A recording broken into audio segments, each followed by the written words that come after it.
Phil Dampier is a royal commentator, author and broadcaster. A good friend to this show joins me now. I thought the idea was that the couple wanted to move to relative solitude in Los Angeles. Phil, put me straight. Good morning. Yeah, good morning, Nick. Yeah, it's left you speechless, hasn't it, listening to that? I didn't know they could sing as well. It's quite remarkable. I don't think they can. The money is starting to roll in now, isn't it? As you say, £75 million from Netflix, £18 million from Spotify. A couple of days ago, we saw Oprah Winfrey promoting rather casually on Instagram. I think 19 million followers. She's got a new coffee, a new organic coffee that Meghan's involved with. So look, the money's starting to roll in. It's fairly obvious that their future is in the States.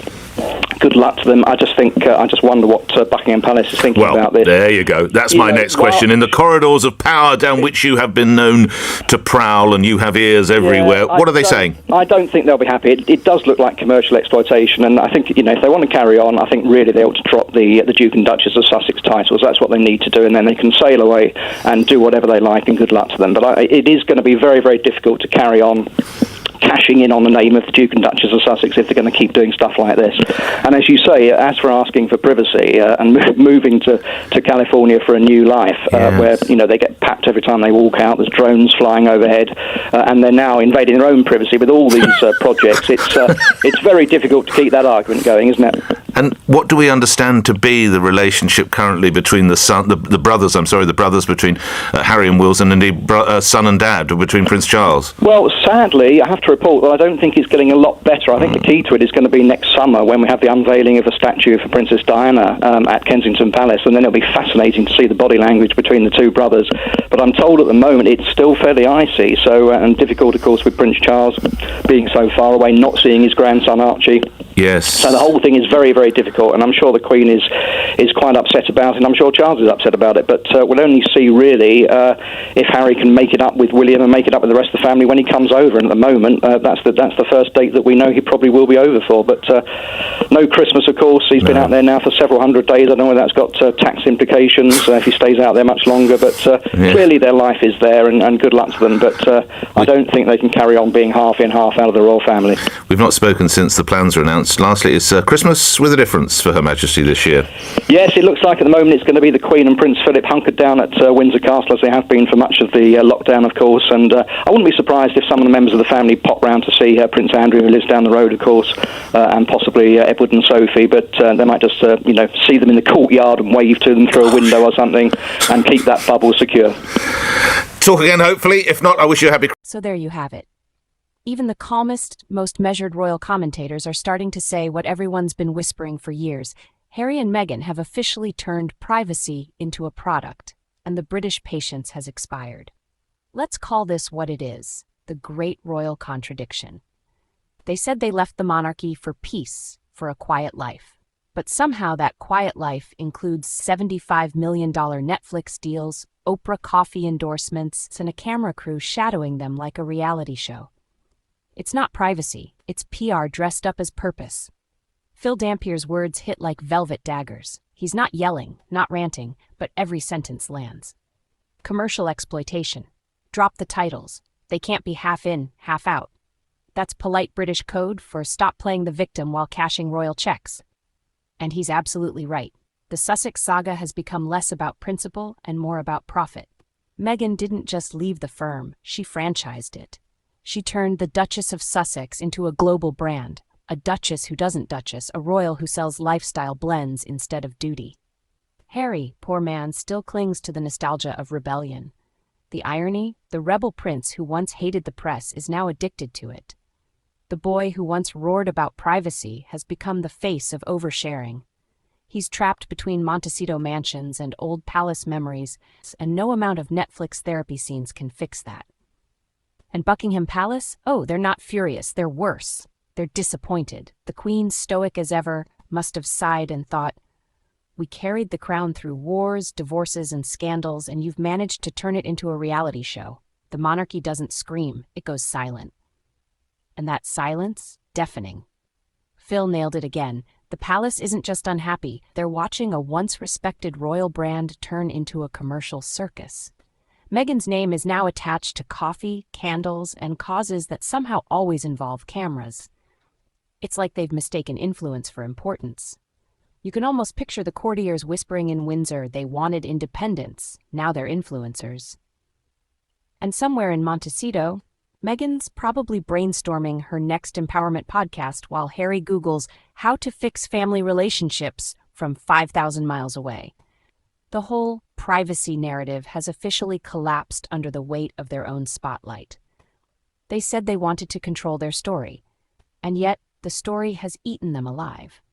They're not in charge of their narrative anymore. The public is. And the public isn't fooled. Because you can't keep preaching about being hounded by the media when you're voluntarily turning your life into a docuseries. You can't say you're stepping back for mental health and then do a global press tour to explain why. That's not retreat. That's rebranding. And let's talk about those titles. The Duke and Duchess of Sussex.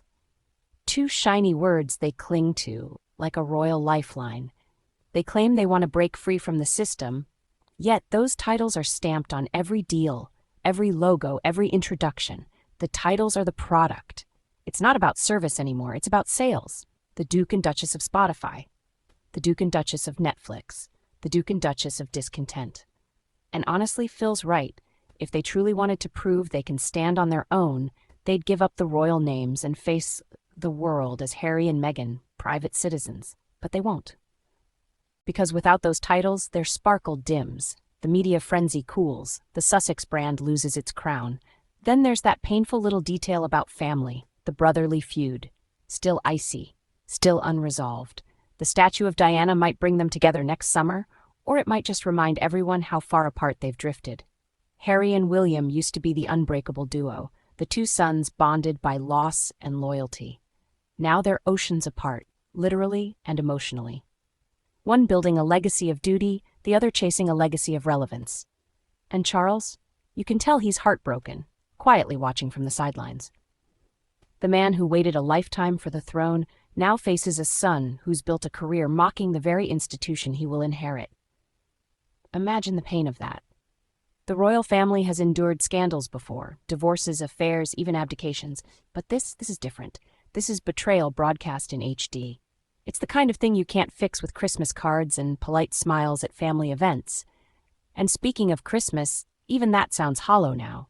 The Queen at Windsor hunkered down, the rest of the family staying nearby, waving through windows. But not Harry, not Meghan, no family reunion, no olive branch, just silence from across the Atlantic. And you can almost sense that Buckingham Palace has reached the stage of let them go. They've stopped trying to pull him back. Because the royal family doesn't chase, it waits, it endures, it watches time do the heavy lifting. That's what makes this all so tragic and so inevitable. Harry and Meghan thought they could outplay centuries of tradition, outsmart the monarchy, and outshine the crown. But royalty isn't a brand. It's a bloodline.